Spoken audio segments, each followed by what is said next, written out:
Bom dia, graça e paz a todos os irmãos. Aqui quem vos fala é o Leandro Silveira Monteiro, seminarista da Igreja de Barão de Aquino.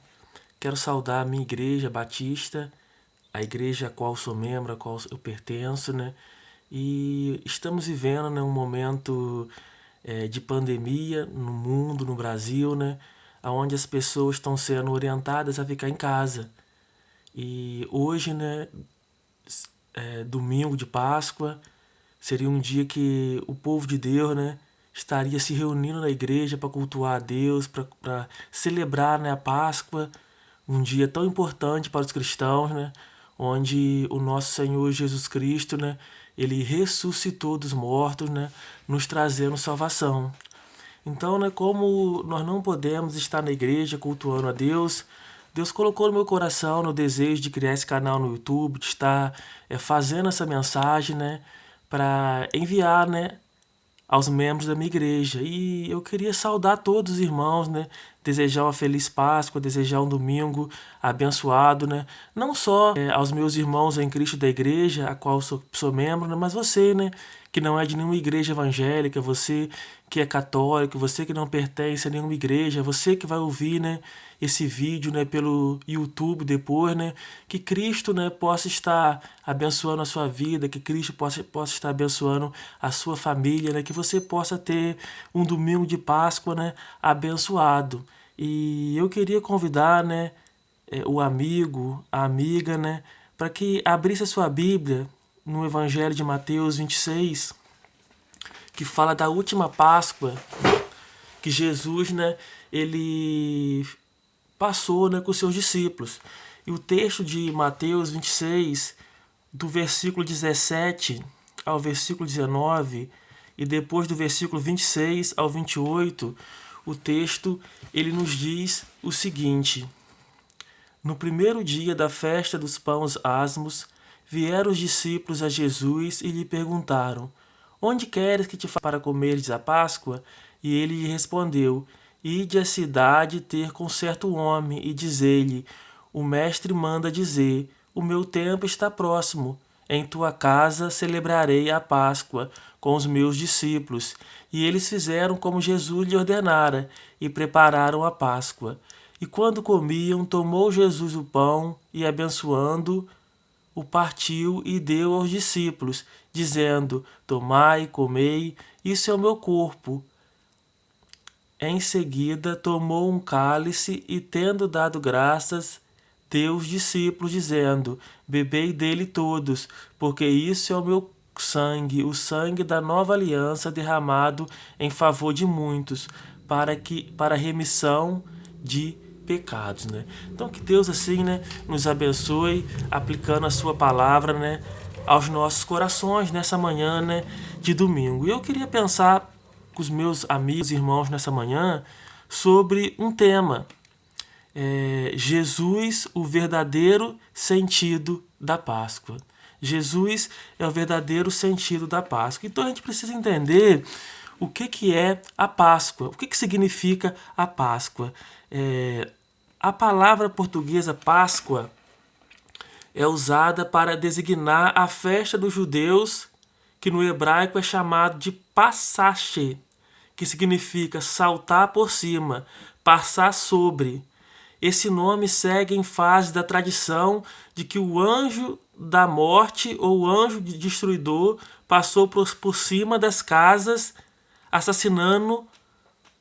passou por cima das casas com o sangue da cobertura pascual, quando ele matou os primogênitos do Egito, né? Então, né, essa referência aqui está lá em Êxodo 12, 21, né?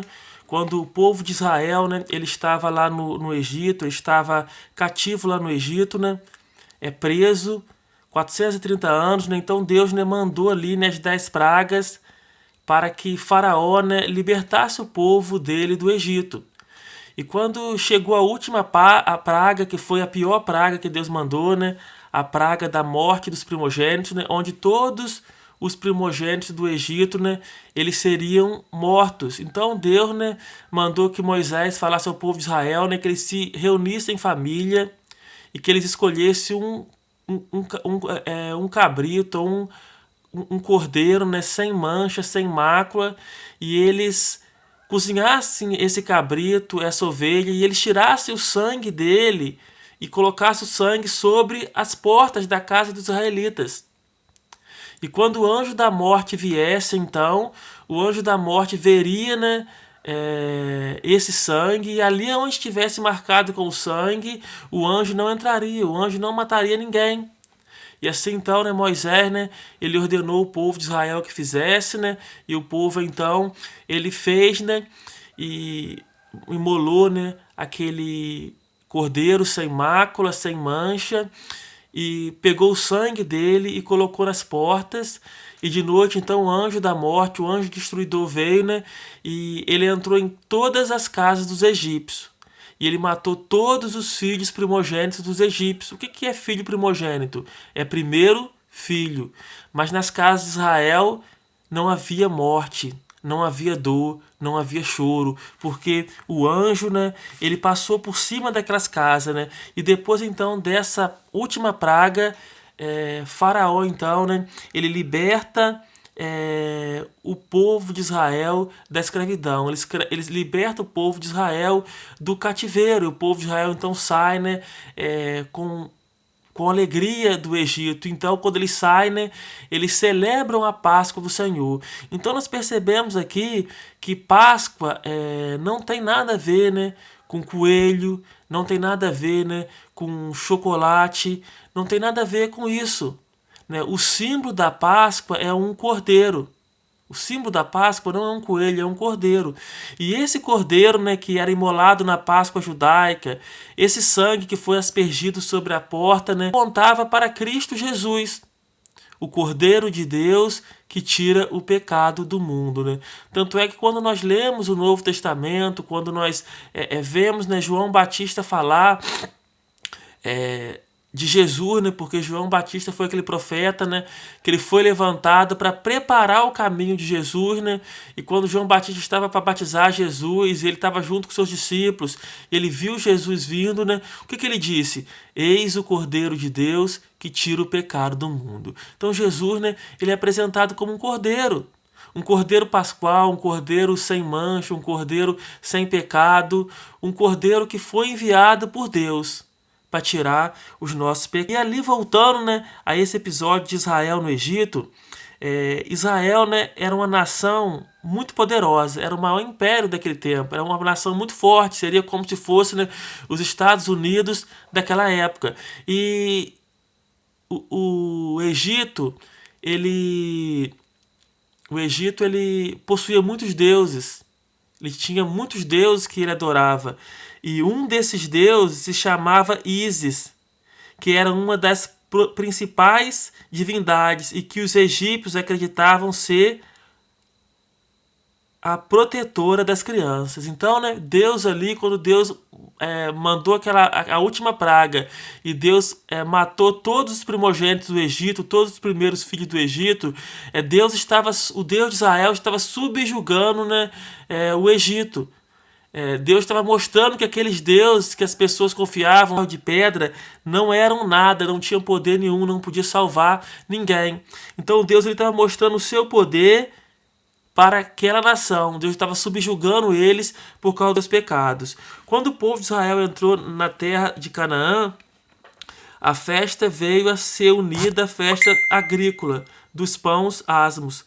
Essa festa, de acordo com Êxodo 12:15, era celebrada desde o pôr do sol do 14º dia do mês de Abibe, na primavera, que posteriormente recebeu o nome de Nissan.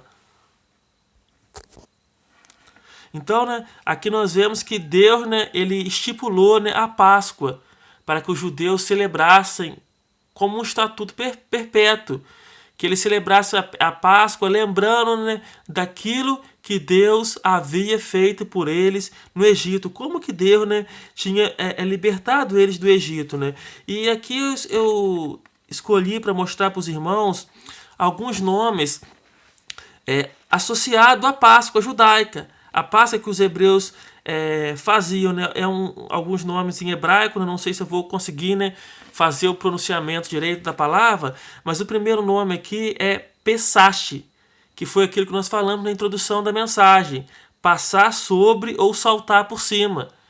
Isso aqui aconteceu naquele episódio, né, onde eles colocaram sangue nas ombreiras da porta, né, e o destruidor, né, ele veio matar os primogênitos. Então ali onde havia sangue, ele passou por cima. Ele não entrou nas casas dos hebreus. Ele não matou ninguém aonde havia o sangue aspergidos sobre a porta. E o segundo nome, né, é Abib, uma referência a essa estação do ano, bem como o nome do mês em que esse evento começava. Mais tarde esse mês chamava-se Nissan. Então Abib, né, era um mês da Páscoa, onde os hebreus celebravam a Páscoa. Se não me engano, era entre março e abril, no dia 14, né, que eles começavam a celebrar a Páscoa ao Senhor. E com o decorrer do tempo, esse mês passou a ser chamado Nissan. E um outro nome aqui interessante da Páscoa judaica é Matzot, os pães sem fermento. Os pães associados à Páscoa e à festa dos pães asmos eram originalmente festas separadas, mas que acabaram associadas e então celebradas como se fosse uma só, né? Então está falando aqui da festa dos pães asmos e da Páscoa, que eram duas festas diferentes, distintas, mas com o decorrer dos tempos, né, essas festas elas foram associadas, né, e elas foram celebradas juntos, elas foram feitas juntos. E um outro nome aqui da Páscoa judaica é o Seder, que fala da ingestão de ervas amargas para que os israelitas se lembrassem de quão amargos tinham sido a escravidão e o sofrimento no Egito. Então, né, Deus orientou, né, que no ritual da Páscoa, né, eles usassem esse cedê, né, que eram ervas amargas que eles faziam na Páscoa.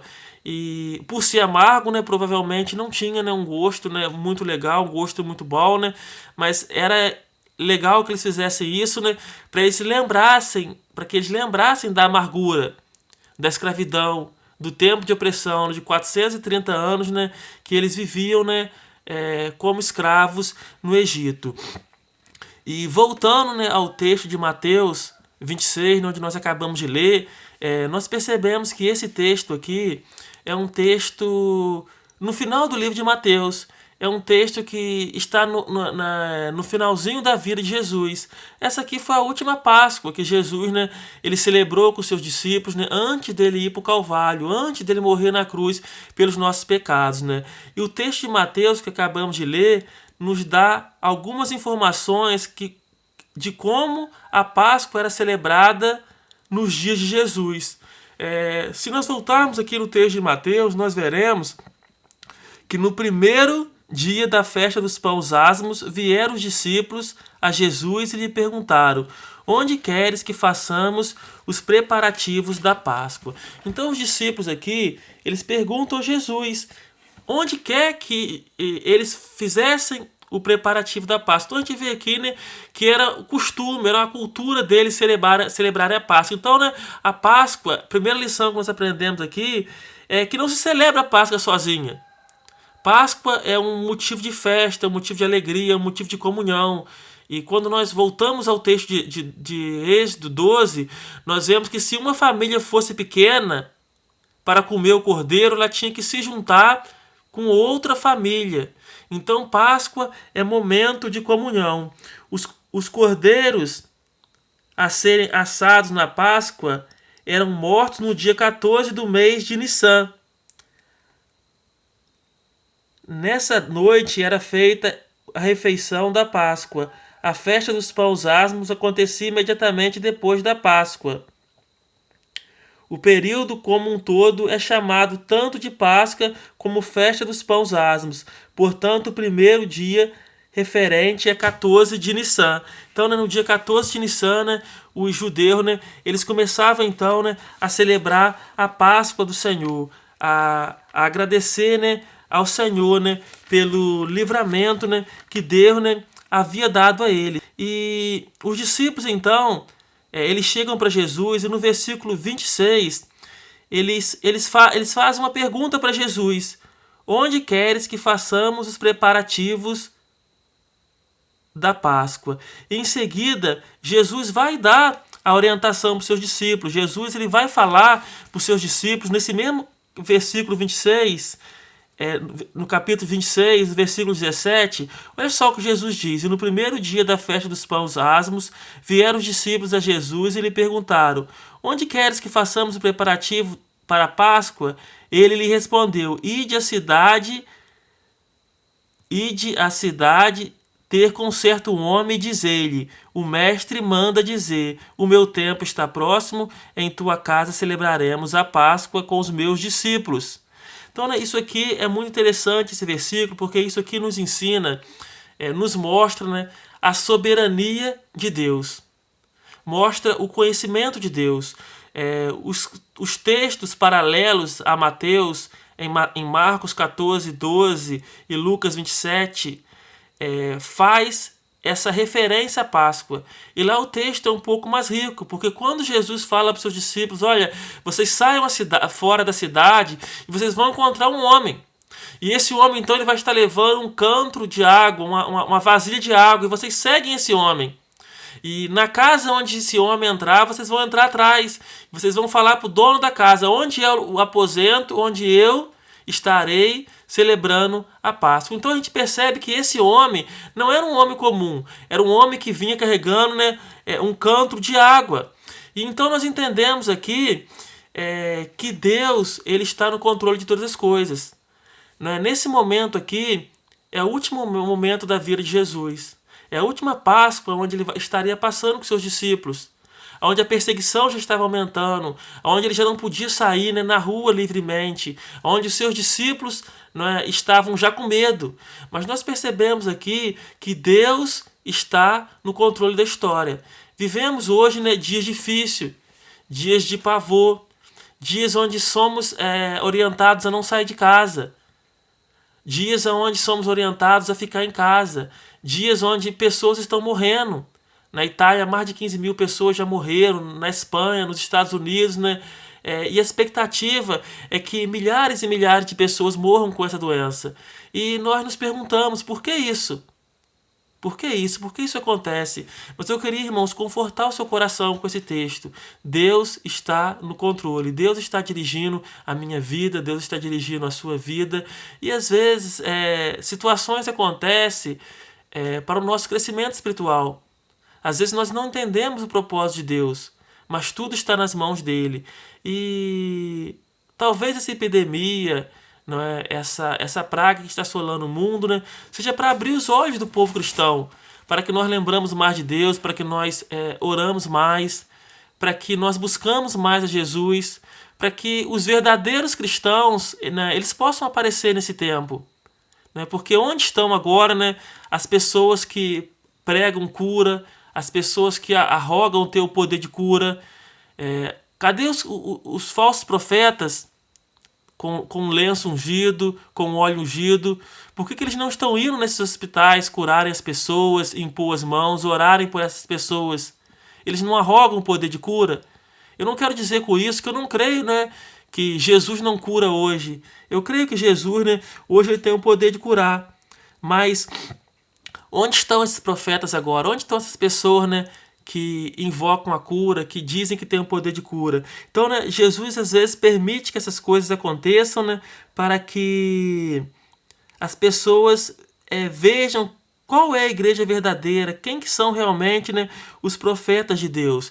Porque nós entendemos aqui na Páscoa que isso aqui foi um episódio que aconteceu antes da crucificação de Jesus. Então Jesus não veio aqui nesse mundo para dar vida boa às pessoas. Porque Jesus, né, ele nos ensina na sua palavra que o seu reino não é deste mundo. O apóstolo Paulo diz lá em Coríntios que se nós esperarmos de Cristo só nessa vida, nós somos os mais miseráveis de todos os homens. Então, né, a bênção maior do cristão, a bênção maior do ser humano é a salvação em Cristo Jesus. Jesus veio para nos dar salvação. Jesus veio para nos dar a vida eterna. Então, né, o cristão, aquela pessoa que tem o temor de Deus no coração, que saber disso, que o lugar dela não é aqui. Nós somos apenas peregrino, estrangeiro nessa terra. E no versículo 26, nós percebemos uma transição. Nós percebemos a transição. Por quê? Porque o Senhor Jesus, eu gosto muito desse texto de Mateus aqui, porque Jesus, ele começa no versículo 17, celebrando a Páscoa judaica. E no versículo 26, há uma transição da Páscoa judaica para a ceia do Senhor que nós comemoramos hoje, que nós fazemos hoje na igreja. E no versículo 26, o Senhor diz assim: e quando comia, tomou Jesus um pão e, abençoando, partiu e deu aos discípulos, dizendo: tomai e comei, isto é o meu corpo. Então, né, Jesus, né, ele é apresentado como o pão que desceu do céu. Jesus, né, é o pão espiritual. Então Jesus disse para os seus discípulos: tomai e comei, isso é o meu corpo. Desse modo, Jesus transforma a última Páscoa na primeira observância da ceia do Senhor. Ele é o antitipo central das duas cerimônias, sendo representado pelo Cordeiro da Páscoa quanto pelos elementos no culto da comunhão, né? Então aqui a gente vê que Jesus, né, ele é um antitipo da Páscoa judaica, onde o cordeiro ali, né, ele era imolado, ele era morto, aquele cordeiro precisava ser sem defeito. E aquele cordeiro, então, ele apontava para Cristo. Cristo que veio ao mundo, Cristo que subiu numa cruz, Cristo que morreu pelos nossos pecados. E os elementos da ceia do Senhor, né, que nós conhecemos hoje, que a maioria das igrejas batistas praticam hoje, né, representam Jesus. O pão, né, que nós comemos, que nós abençoamos, representa o seu sangue. E o sangue, né, e o vinho que nós bebemos, né, representa o sangue de Cristo, né, que foi derramado na cruz do Calvário pelos nossos pecados. E em seguida, né, o que Jesus disse? Jesus, ele no versículo 26, né, ele falou sobre a questão do pão, né, comei, isto é o meu corpo. E no versículo 27, ele diz assim: e semelhante, em seguida tomou o cálice e, tendo dado graças, deu aos seus discípulos, dizendo: bebei deles todos, porque este é o meu sangue, o sangue da nova aliança, derramado em favor de muitos para expiação de pecados, né? Então, né, em seguida Jesus pega o cálice, a taça de vinho, né, e ele bebe, né, e ele abençoa aquela taça e ele fala assim: esse é o sangue da nova aliança. Esse é um sangue da nova aliança que Deus está fazendo com vocês. Jesus estava se referindo, né, ao seu corpo. Jesus estava se referindo ao sangue do seu sacrifício. Porque na cruz do Calvário, né, ele levou sobre si os meus pecados. Note que o cordeiro da Páscoa judaica tinha que ser um cordeiro sem mancha, um cordeiro sem defeito, para ele poder ser sacrificado. E Jesus, então, né, ele é o nosso cordeiro pascual. Ele é o cordeiro sem defeito, sem mancha, sem pecado, né?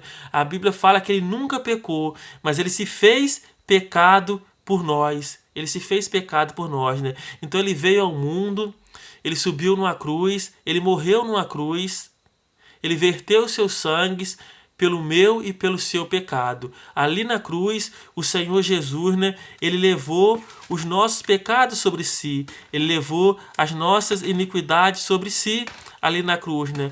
Ele fez isso por mim e por você. Então diz aqui que as palavras de Jesus aqui ocorrem o pronunciamento de Moisés no versículo em Êxodo 24:8, o sangue da nova aliança. A aliança o sangue não é de animais, mas o sangue do próprio Cristo, derramado para a remissão dos pecados, né? Então ali, né, no Antigo Testamento, nós percebemos que o pacto de Deus com Moisés foi que era para ter expiação de pecado, haveria que ter derramamento de sangue. Derramamento de sangue. Então eram usados ovelhas, carneiros para serem imolados. E os sacerdotes, então, no templo, né, eles ofereciam esse sacrifício de animais a Deus para que Deus perdoasse o povo da sua iniquidade, né, e do seu pecado. Mas aqui no Novo Testamento nós vemos Jesus fazer isso uma vez só. Jesus morreu uma só vez pelos nossos pecados. Por quê? Porque o sacrifício de Cristo, né, ele é um sacrifício perfeito. e ali na cruz, né, ele nos perdoou de todos os pecados. Então isso é maravilhoso para a gente, né? A gente poder contemplar aquilo que Deus fez por nós. E no Evangelho do apóstolo Pedro, né, na sua carta, em 1 Pedro, capítulo 3, versículo 18 a 21, o apóstolo Pedro nos fala de uma coisa muito importante para a gente refletir. Ele diz assim: pois também Cristo morreu uma única vez pelos pecados do justo, o justo pelos injustos, para conduzir-vos a Deus, mortos, sim, na carne, mas vivificados no Espírito, no qual também foi e pregou.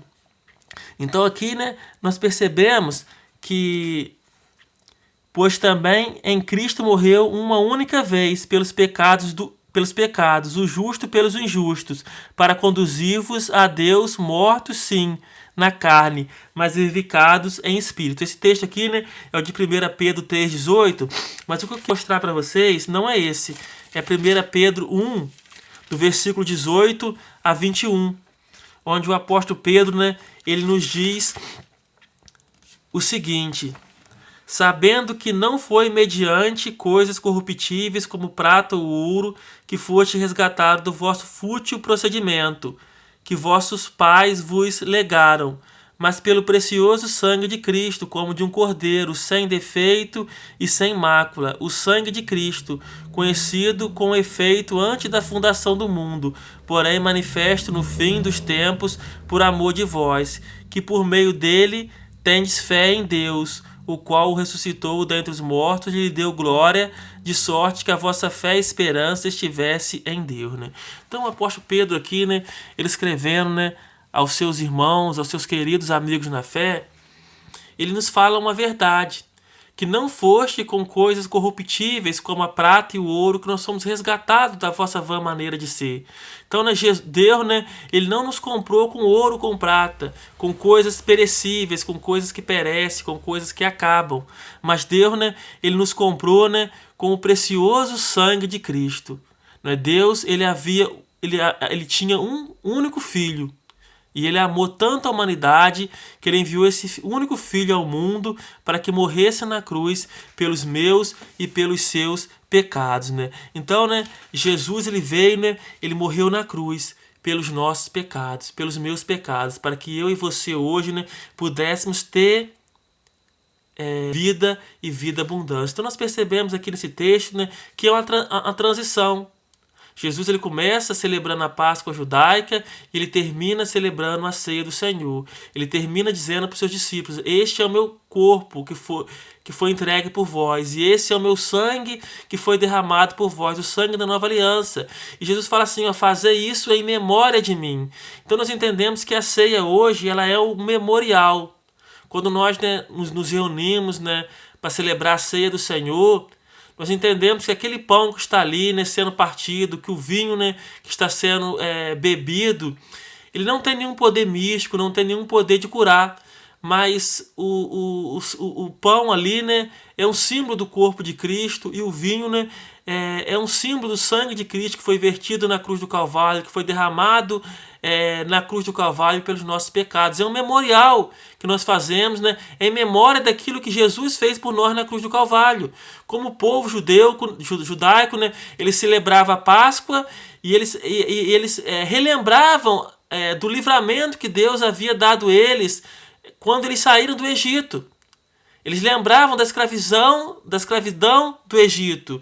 Mas eu queria agora chamar a atenção do querido irmão, da querida irmã, né, que está me assistindo por esse vídeo, que vai me assistir no YouTube.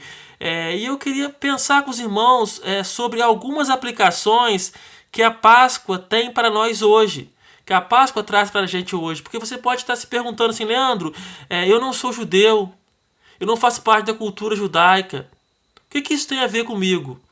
Mas, irmãos, a Páscoa é um momento muito importante para todos os cristãos de todo o mundo, porque foi a última Páscoa de Jesus. E em seguida ali, né, Jesus ele saiu dali e ele caminhou para a cruz, ele caminhou para a morte. E hoje é um domingo de Páscoa, é o primeiro domingo da semana. E a igreja de Cristo ela passou a se reunir no domingo, porque foi no domingo que Jesus Cristo ressuscitou. Então, né, se Jesus não tivesse ressuscitado, como diz o apóstolo Paulo, seria vã a nossa fé.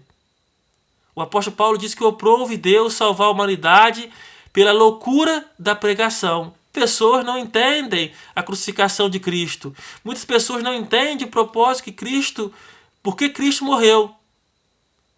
Mas Jesus ele não pereceu na cruz. Quando nós estudamos, quando nós lemos a história, né, da humanidade, nós conhecemos histórias de grandes homens importantes na história do mundo, como faraós, como imperadores, né, como reis. Né, podemos falar do rei Davi, podemos falar do rei Nabucodonosor, podemos falar de Napoleão o Grande, mas todos esses homens eles morreram. Todos esses homens foram sepultados. Todos esses homens, o seu túmulo está aqui entre nós até hoje. Mas Jesus não. Jesus ressuscitou. Jesus venceu a morte. A morte não pôde contê-lo. O túmulo está vazio. Glória a Deus. No domingo, no primeiro dia da semana, as mulheres foram no túmulo. Foram visitar o túmulo. A rocha estava movida. E o túmulo estava vazio, porque nosso Senhor Jesus Cristo ressuscitou. Nosso Senhor Jesus Cristo, né, ele venceu a morte. Ele venceu a morte. Ele veio a ser o primogênito dos que nasceram de novo. E eu queria deixar aqui para o meu querido irmão, nessa manhã, nesse domingo, 5 aplicações que nós podemos trazer, né, da Páscoa para a gente hoje. E a primeira aplicação que eu faço desse texto que nós acabamos de ler é que a Páscoa é o momento de conhecermos o amor de Deus. Páscoa, irmão, é o momento de conhecermos o amor de Deus. Quem conhece o verdadeiro significado da Páscoa, conhece o verdadeiro amor de Deus por cada um de seus filhos. A Páscoa é um bem mais que receber ou trocar chocolates. O verdadeiro significado da Páscoa tem a ver com a entrega do Senhor Jesus por nossos pecados. Então, né, Páscoa vai além de se ganhar presente e de se entregar presente. Páscoa é o recebimento do presente de Deus. Se você for pegar a sua Bíblia e você for abrir em João 3,16, né, é um versículo conhecido, onde todos os irmãos citam esse versículo de cor, né? João fala lá, porque Deus amou o mundo de tal maneira que deu o seu Filho unigênito para que todo aquele que mais tenha a vida eterna, né? Então, né, Deus ele tinha um único filho, o único filho unigênito, né? E esse Deus, né, ele enviou esse filho ao mundo para morrer na cruz pelos nossos pecados. Percebe, né, que o autor João, ele não tem um adjetivo para descrever o amor de Deus, o grande amor de Deus, que ele diz assim, de tal maneira. Então, né, a primeira lição que nós aprendemos aqui é que Páscoa é o momento de nós conhecermos o amor de Deus. Querido irmão, querida irmã, Deus te ama. Deus me ama. Deus nos ama com amor incondicional. A segunda lição, né, que nós aprendemos da Páscoa, a segunda lição que nós temos da Páscoa para nós hoje, para os dias nossos hoje que estamos vivendo, é que Páscoa é uma oportunidade para nos libertarmos do pecado. Páscoa é uma oportunidade para nos libertarmos do pecado.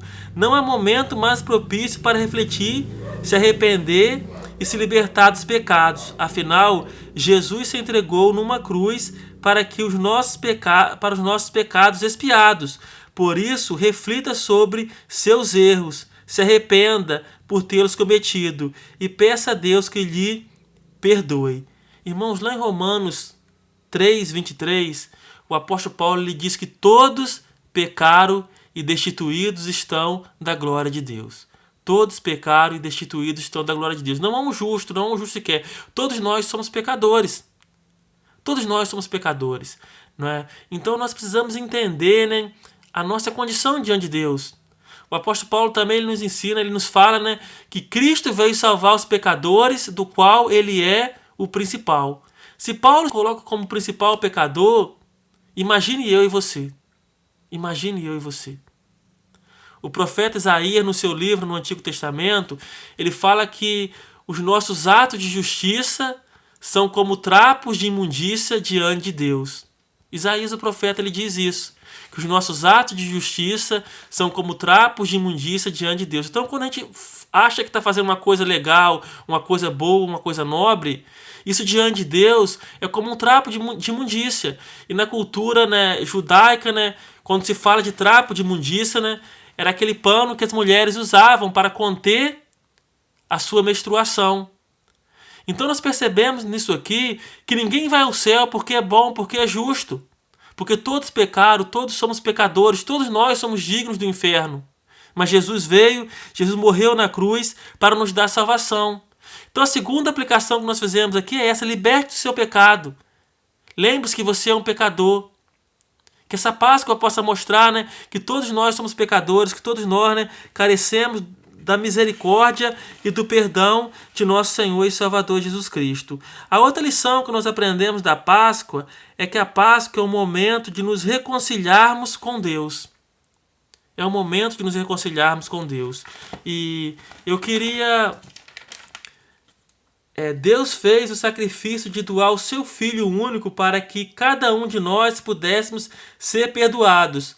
Por isso, aproveite esse momento e se reconcilie com Deus. Peça perdão pelos pecados e viva conforme os preceitos de Deus. Né? Então aqui, né, Deus, ele enviou o seu Filho para que Jesus nos reconciliássemos com Deus. Então, né, quando o pecado entrou no mundo, com Adão lá, né, o pecado nos afastou de Deus. Como diz lá, né, no profeta Isaías 59:2, né, os vossos pecados fazem divisão entre vós e o vosso Deus. E nós então nos afastamos de Deus, nós nos tornamos inimigos de Deus. Mas o apóstolo Paulo, né, ele diz lá em Efésios, na sua carta aos Efésios, no capítulo 2, no versículo 13, 14 e 16, ele diz assim: mas agora em Cristo Jesus, vós que antes estavas longe, foste aproximados pelo sangue de Cristo, porque Ele é a nossa paz, de qual ambos os povos fez um, derribando a parede de separação que estava no meio, a inimizade, e aboliu na sua carne a lei dos mandamentos, na forma de ordenança, para que dos dois criasse em si mesmo um novo homem, fazendo a paz, e reconciliasse ambos em um só corpo com Deus. Irmão, isso aqui é maravilhoso. Então Jesus veio, o que Jesus fez? Jesus, ele derribou a parede de separação. Quando Jesus, ele subiu na cruz e ele morreu na cruz, o véu do templo, ele foi rasgado. Porque no templo havia um véu onde o homem, as pessoas não poderiam entrar. Só o sumo sacerdote, uma vez por ano, ele poderia entrar naquele santo dos santos e oferecer sacrifício primeiro por ele, porque ele era pecador, e depois pelos pecados do povo. Mas quando Jesus morreu na cruz, o véu então ele foi rasgado e a parede de separação foi desfeita. E hoje eu e você, nós temos acesso a Deus. Nós temos acesso a Deus. Todo cristão é um sacerdote de Cristo. Então hoje, né, você na sua casa, você no seu quarto, você pode levantar, você pode dobrar o seu joelho, você pode orar, você pode falar com Deus, né, que Deus vai ouvir a sua oração. É tempo de reconciliar com Deus. Jesus veio trazer a paz, Jesus veio reconciliar a humanidade com Deus. Jesus veio nos reconciliar com Deus. Jesus está fazendo isso hoje. Jesus está pedindo, reconcilie-se com Deus. Então, né, a terceira lição, né, que nós aprendemos na Páscoa, que hoje é tempo de reconciliação. Hoje é tempo, né, de nós nos apegarmos a Deus, de nós buscarmos mais a Deus. E a quarta lição, né, que eu queria deixar para os irmãos, a quarta aplicação, né, que a Páscoa nos ensina, é que Páscoa é tempo de recomeçar. É tempo de recomeçar. A Páscoa é o momento ideal para quem quer recomeçar a viver. Se apoie na ressurreição de Jesus Cristo. Se vista com a força que Ele teve e ame a Deus como Ele te ama. Reconhece seus planos e sua vida, mas sempre seguindo os preceitos de Deus. Né? Então aqui nós percebemos que Páscoa é o momento de recomeçar. É o momento de recomeçar. E o apóstolo Paulo, né, escrevendo aos Coríntios, ele fala que se alguém está em Cristo, nova criatura é, as coisas velhas já passaram, e eis que tudo se fez novo. Então Paulo dizendo para a igreja, olha, vocês estão em Cristo. As coisas velhas já passaram, as coisas do mundo já passaram. Agora, né, é tempo, né, de recomeçar, é tempo de buscar coisas novas. E esse mesmo apóstolo Paulo, né, escrevendo na sua carta de Colossenses, no capítulo 3, versículo 1 e 2, ele fala assim, olha, se já ressuscitaste com Cristo, buscai as coisas que são de cima, onde Cristo está assentado. Então, meu querido irmão, minha querida irmã, né, você, meu amigo, você que está desanimado, você que não vê mais saída para nada. Existe um Deus que te ama. Existe um Deus que morreu na cruz por você. Existe um Deus que quer te dar força para você recomeçar a sua vida espiritual com Ele. E a última lição, né, que a Páscoa ela nos ensina é que Páscoa é tempo de renovar a nossa fé e a nossa esperança. Irmão, isso aqui é muito importante. De todas as lições, né, eu acho isso aqui para o cristão quase a mais importante. Por quê? Porque nós vivemos num mundo, né, de desespero. Vivemos num mundo de calamidades. Vivemos num mundo de desânimos. Vivemos um mundo onde vários cristãos, né, estão apostatando a sua fé. Estão apostatando a sua fé, estão negligenciando o evangelho. E o apóstolo João, né, escrevendo a sua carta em Apocalipse, ele nos ensina: ser fiel até a morte e dar-te-ei a coroa da vida. Ser fiel até a morte e dar-te-ei a sua vida. Então, né, o crente, né, ele não pode desistir da sua caminhada cristã, porque nós somos peregrinos aqui na terra. Não há melhor momento para renovar a sua fé em Deus, mesmo quando não acreditamos, pois Ele está conosco.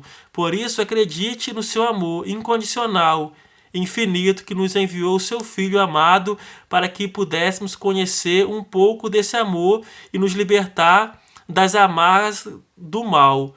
Renove sua fé em Deus. Ele está de braços abertos te esperando, né? Então aqui, né, falando sobre a renovação da nossa fé, a renovação da sua esperança. O profeta Abacuque, né, ele escrevendo no seu livro ao povo judeu, né, ele fala assim: aviva, Senhor, a tua obra no meio dos anos a notifica. E a gente percebe aqui, né, que o profeta não pede que Deus, né, avive a sua fé no começo ou no fim, mas no meio. Algumas pessoas, né, começam a caminhar, fazer a sua caminhada na fé, a sua caminhada com Cristo, né, e no decorrer dos anos da vida cristã, né, ele se sente fraco, ele se sente desanimado, né, ele acaba abandonando a sua carreira, ele acaba abandonando o evangelho, ele acaba abandonando a fé. Mas aqui nós somos exortados a renovar a nossa fé, a renovar a nossa esperança. E nós temos uma esperança, irmãos. A nossa esperança é Cristo. A esperança do cristão é Cristo.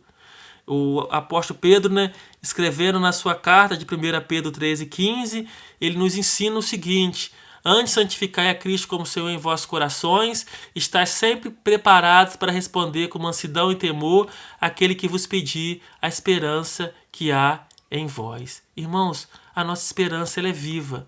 A nossa esperança ela é real, porque Cristo ressuscitou. Cristo não está no túmulo.